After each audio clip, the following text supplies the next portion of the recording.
ક્યારે એવો વિચાર આવ્યો છે કે આપણી આજુબાજુની દુનિયા આટલી બધી રંગીન, આટલી બધી આકારોવાળી કેમ છે? આ બધા પાછળનો જવાબ છે એક જ શબ્દ: પ્રકાશ. તો આજે આપણે એ જ સમજવાના છીએ કે આ પ્રકાશનો જાદુ ખરેખર છે શું. ચાલો શરૂ કરીએ. જુઓ, આપણે સવારે આંખ ખોલીએ અને બસ આખી દુનિયા આપણી સામે.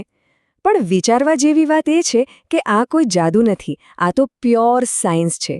આ બધું શક્ય બને છે માત્ર ને માત્ર પ્રકાશને લીધે.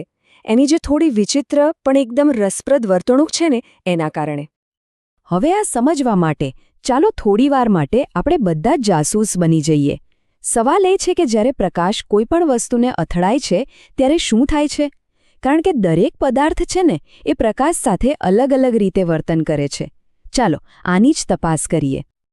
તો સૌથી પહેલાં આવે છે અપારદર્શક પદાર્થો. આ તો એવા પદાર્થો છે જે પ્રકાશ માટે જાણે કે સ્ટોપનું બોર્ડ હોય. પ્રકાશ એની આરપાર જઈ જ ન શકે.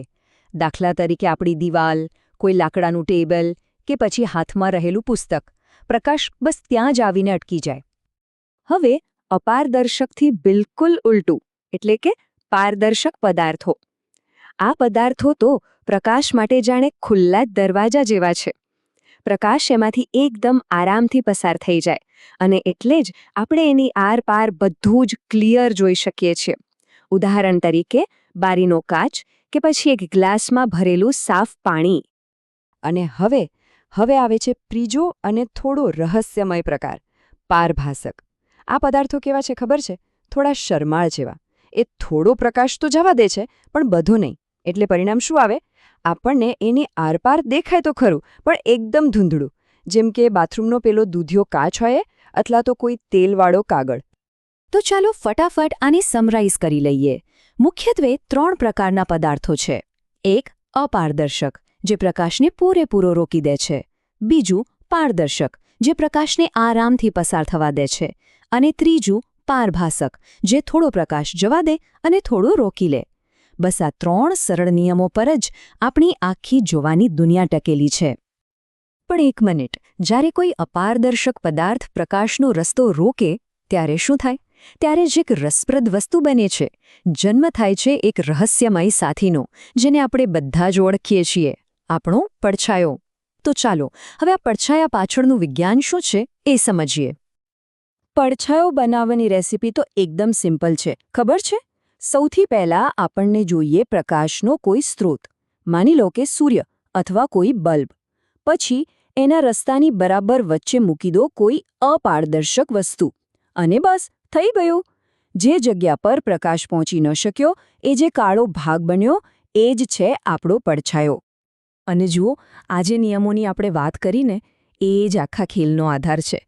ભલે સાંભળવામાં એકદમ સરળ લાગે, પણ આ અપારદર્શક, પારદર્શક અને પારભાસક પદાર્થોના નિયમો જ છે જે નક્કી કરે છે કે આપણને આસપાસની વસ્તુઓ કેવી રીતે દેખાશે. આ જ તો છે પ્રકાશનું મૂળભૂત વિજ્ઞાન. હવે મજાની વાત એ છે કે પ્રકાશના આ સિમ્પલ નિયમોનો ઉપયોગ કરીને એક એવું જાદુઈ સાધન બનાવી શકાય છે જે બિલકુલ આપણી આંખની જેમ જ કામ કરે. પણ એમાં કોઈ લેન્સ જ ન હોય. આ સાધનનું નામ છે પિનહોલ કેમેરા. ચાલો એનું રહસ્ય શું છે એ જાણીએ. હવે એક મોટો સવાલ મગજમાં આવે. સૂર્ય એ એટલો બધો તેજસ્વી છે, એટલો શક્તિશાળી છે કે એની સામે સીધું જોવું તો આંખો માટે બહુ જ ખતરનાક છે. તો શું એવી કોઈ રીત છે જેનાથી આપણે સૂર્યનું પ્રતિબિંબ એકદમ સેફલી, એટલે કે સુરક્ષિત રીતે જોઈ શકીએ? અને આનો જવાબ છે હા, બિલકુલ શક્ય છે. અને આ જે અશક્ય જેવું કામ છે ને, એને શક્ય બનાવે છે માત્ર એક સાધારણ ખોખું અને એમાં પાડેલું એક નાનકડું કાણું. બસ આ જ તો છે પિનહોલ કેમેરાનો અસલી જાદુ. પિનહોલ કેમેરાની સૌથી મસ્ત વાત શું છે ખબર છે? એને બનાવવા માટે કોઈ મોટી લેબની જરૂર નથી. એને તો ઘરે પણ બનાવી શકાય. એનો મુખ્ય ઉપયોગ સૂર્ય જેવા ખૂબ જ તેજસ્વી પદાર્થોનું પ્રતિબિંબ સુરક્ષિત રીતે જોવા માટે થાય છે. અને હા, એની એક ખાસ વાત એ છે કે એનાથી જે પ્રતિબિંબ મળે ને, એ હંમેશા ઊંધું હોય છે. ખરેખર આ તો વિજ્ઞાનનો એક એવો પ્રયોગ છે જે આપણે જાતે કરી શકીએ છીએ.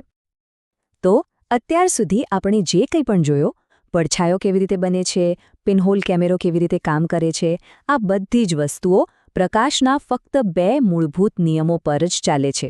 એમ સમજી લો કે આ પ્રકાશની દુનિયાનો સિક્રેટ કોડ છે. ચાલો આ કોડને હવે સમજીએ. નિયમ નંબર 1 અને સૌથી અગત્યનો, પ્રકાશ બહુ જ ડિસિપ્લિન છે. એ હંમેશા એક સીધી લીટીમાં જ મુસાફરી કરે છે. એ ક્યારેય વાંકો ચૂકો નથી જ જતો.